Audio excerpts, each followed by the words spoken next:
Инфлација од скоро 5%, потрошувачка кошничка од нешто над 69.000 денари и се разбира, онаа посакувана минимална од 600 евра остана само желба.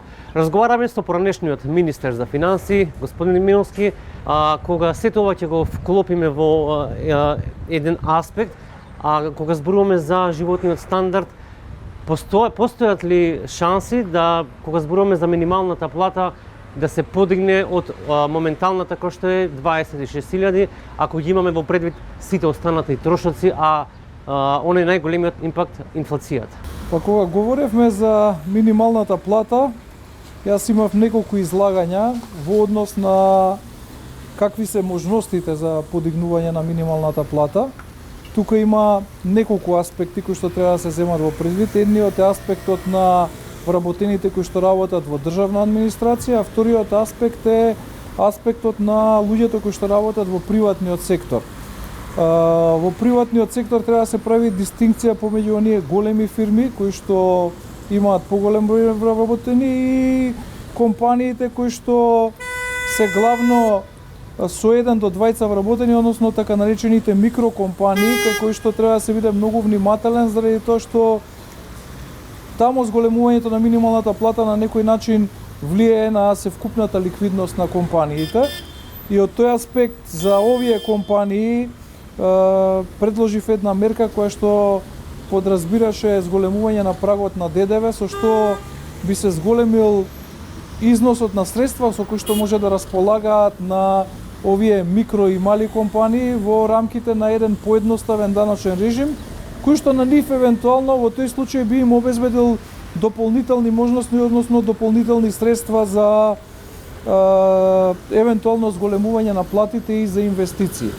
Така да ова прашање е повеќе слојно, несомнено е дека ги тишти граѓаните и врз основа на сеофатни анализи преку еден диалог кој што треба да ги вклучи сите социјални партнери, треба да се дојде до решение кое што ќе биде во интерес и на граѓаните и на државата и на сите социјални партнери. Добро, кога зборуваме за економско-социјалниот совет, видовме каква е состојбата.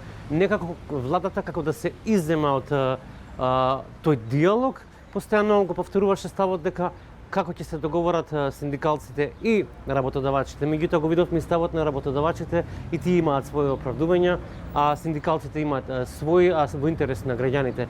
Од друга страна гледаме каква е состојбата по пазарите, по маркетите. Често граѓаните знаат да се жалат на тоа дека цените одат се повисоки и повисоки. Од влада цело време велеа дека ќе анализираат, ќе гледаат како да излезат на граѓаните во пресвет, меѓутоа се имаме една ситуација каде што владата вели дека според нивните анализи се испоставува дека на некој начин нема потреба од некакви мерки бидејќи ја следат состојбата. Гледаме од една страна каква е состојбата со горивата и акцизите, го вратија ДДВ-то на 18% и како вие ова сето го коментирате? Па вака, во однос на диалогот имам истакнато дека диалогот е трипартитен и треба сите чинители да учествуваат во тој процес, несомнено за да се доаѓа до решенија кои што ќе бидат оптимални. И посебно економско-социјалниот совет треба да биде активен во анализирање на состојбите во овакви кризни ситуации и на редовна основа да дискутира за прашања кои што се од интерес и на социјалниот диалог, меѓутоа и генерално од интерес на развојот на државата. Затоа што сите прашања кои што се од економска природа на некој начин го тангираат и социјалниот диалог. Во однос на мерките кои што би требале да се преземат во однос на инфлацијата, најнапред е неопходно да се врши едно континуирано следење на состојбите на цените. Каква е состојбата на цените, да се следат препораките кои што ги има и Европската комисија и меѓународните финансиски институции, меѓутоа и да се следи покрај следење на состојбата, да се следи што прават државите во регионот. Главно сетот на мерките кои што се користат и во регионот и во Европската унија се познати. Дел од тие мерки се однесуваат пред се на интервенција или во данокот на додадена вредност или во акцизата, со цел да се на некој начин избалансираат овие ефекти, негативни ефекти од зголемувањето на цените на енергенсите. Тоа беше направено и кај нас, тоа го прават и речиси сите земји во регионот. Таму најголем дел од државите интервенираа на цената на висината на акцизата, со што се настојуваше да се заштитат малопродажните цени и стандардот на граѓаните. Вториот сет на мерки се однесуваат на контрола на маржите и на цените на основните производи во овој сегмент, доколку има определени трендови на зголемување на цените, треба да се интервенира во таа насока. Меѓутоа, она што е суштествено, што треба да се истакне е дека мерките треба да бидат таргетирани, мерките треба да бидат од краткотраен карактер, заради тоа што ако кризата трае во подолг временски период, таа несомнено дека ќе има влијание фискални ефекти и ќе ги исцрпува оние можности кои што ги имаат државите.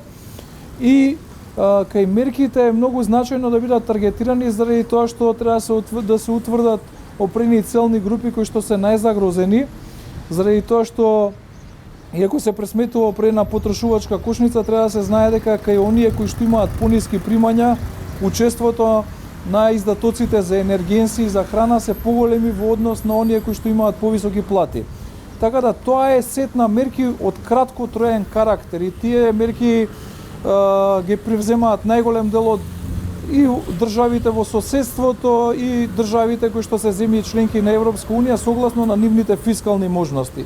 Меѓутоа, клучно за нас како држава е да развиваме долгорочната отпорност кон кризи. За да се развие долгорочна отпорност, неопходно е да се стабилизираат трите главни столба на градење на таа долгорочна отпорност.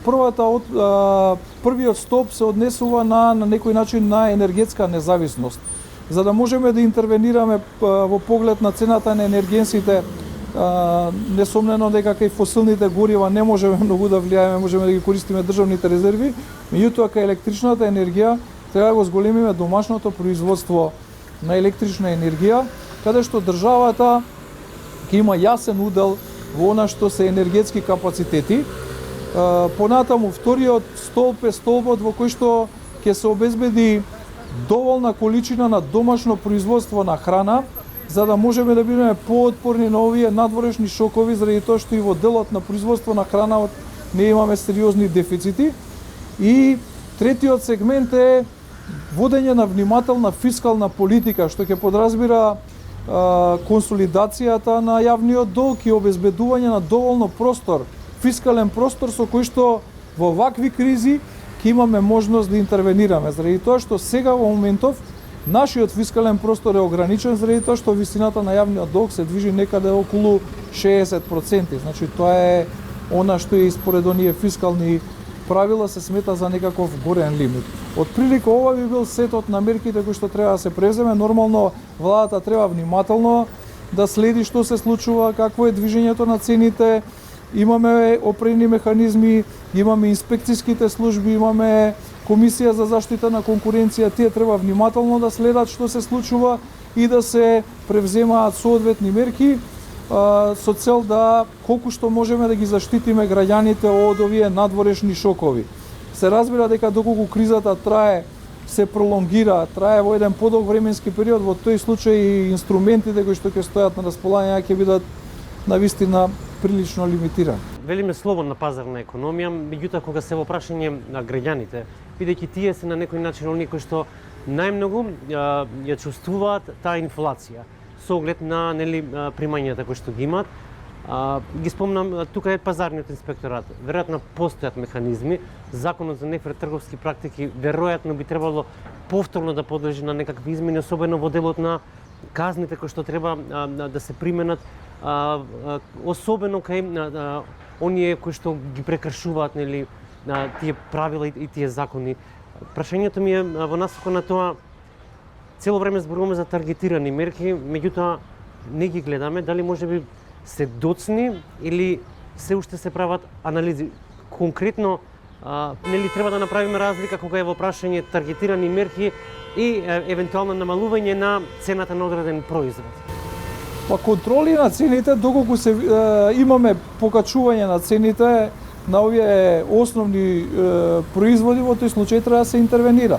И постојат тие инструменти, тоа се ограничување на цените, меѓутоа она што е битно е што тие треба да имаат исто така, она што го истакнуваме, тие ќе имаат времен карактер. Мислам дека во соседството во Србија имаме таков вид на ограничувања кои што отприлика би траеле до август месец.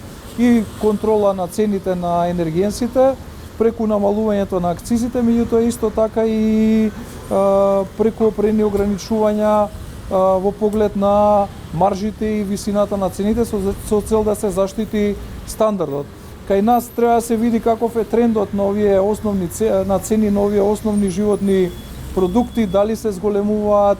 Очигледно е дека имаме инфлација што се должи нели на зголемувањето на цената на енергенсите и на дизелот и на бензините од околу 20% и покрај оваа мерка што беше превземена, додека кај дизелот мислам дека е околу 40%, тоа несомнено дека ќе има некакво влијание. Треба да се применува стриктно законот за нефер трговски практики за да се заштитат граѓаните од евентуално некакво самоволие, меѓутоа неопходна е контрола, неопходен е диалог, неопходна е константна комуникација, заради тоа што казните само по себе не се секогаш решение. Неопходно е да имаме константна комуникација, да се гледа една поширока слика и од аспект на тие трговци, заради тоа што и трговците со превисоките цени, доколку се превисоки цените, на некој начин работат и сами против себе, затоа што едноставно тоа ќе влијае на крај врз нивниот промет, врз добивките. Живееме во економија во кој што сите сме меѓусебно зависни, и трговските ланци, и добавувачите, меѓутоа и потрошувачите. И затоа треба во вакви услови кога имаме екстерни шокови да сите ја гледаме по широката слика, меѓутоа во тој сегмент секако државата е еден од главните двигатели кој што треба да биде проактивна, да ги следи состојбите и да интервенира со оние инструменти кои што и стојат на располагање. Стамбеното прашање е едно од клучните кои што некако си зема нели свој момент. Од оно што можеме да видиме дека имаме некоја градежна експанзија, ние не велиме дека не треба да се гради, меѓутоа цената по метар квадратен е навистина превисока. Дали според вас ова е реалната состојба во однос на ова прашање? Па реалната цена се утврдува на основ на понудата и побарувачката, меѓутоа кога цените стануваат премногу високи, треба да се анализираат и другите аспекти на таа политика за домување, заради тоа што стамбеното прашање е поврзано и со демографијата, а ние знаеме дека се соочуваме со сериозен демографски пад. Македонија од 90-та година до денеска има изгубена речиси 25% од скупната популација и тој тренд за жал и во наредниот временски период според овие анализи ќе продолжи, заради тоа треба да се води проактивна политика за домување во кој што младите, лицата кои што немаат соодветен дом ќе можат на еден попристапен начин да го решат сопственото стамбено прашање, заради тоа што на овој начин со волку високи цени многу тешко ќе може да се одлучат и за оформување на семејства или за многу детни семејства, што директно влијае нели на овие демографски трендови кои што се крајно неповолни. Заради тоа час поскоро ни е неопходна соодветна стратегија за домување која што треба да биде интегрирана од една поширока демографска стратегија. Освен тоа, во однос на овие цени треба да се биде внимателен, заради тоа што многу често, за жал, вакви високи цени на недвижнини креираат и еден така наречен инвестициски балон во градежништвото, што многу често потоа се прелева и на банкарскиот сектор. Да споменеме само азиската криза од 1997, кризата од 2008 година, беа кризи кои што започнаа во градежништвото, затоа треба да се биде внимателно да се следат состојбите и на пазарот на недвижни, да се види што се случува конкретно, зашто имаме толку високи цени, дали пазарот е причина, дали имаме некакво вештачко креирање на побарувачка. Тоа се тие аспекти, меѓутоа она што е многу битно е мора да имаме стратегија и политика во однос на домување кое што е и решавањето на ова стамбено прашање, кое што е суштествено прашање за граѓаните. Така, ако ја погледнеме демографијата, тоа е едно од прашањето можеби не е директно најврзано со овие економски параметри, меѓутоа се поставува едно прашање кое што превелува во јавноста. Имаме се поголем број на условно речено пензионери, а се помалку млади, па тоа се доведува на прашањето кој тоа ќе го надополни буџетот во иднина, ако гледаме дека нели преку првиот столб најмногу зависи од тоа, а од друга страна имаме градење на или реконструкција на училишта, а имаме училници со по 10 ученици. Која е тука логиката на ваквиот механизам кој што се применува? Па, за сегментот на демографијата, значи тоа е широка тема, нели, која што опфаќа многу аспекти. Проекциите за жал не се многу поволни, ние ќе се соочиме со зголемувањето на процентот на старо население и намалување на процентот на активно население, што ќе отвори низа прашања. Пред се во прашања во поглед на фискална одржливост, проблеми кои што ќе се јават во поглед на функционирањето на пазарот на трудот, пензискиот систем, иако ние спроведовме определена реформа во 2004 година со кој што беше воведен тристолбниот систем, според која што голем дел од идните пензионери ќе добиваат плата не само од првиот столб, туку од вториот столб.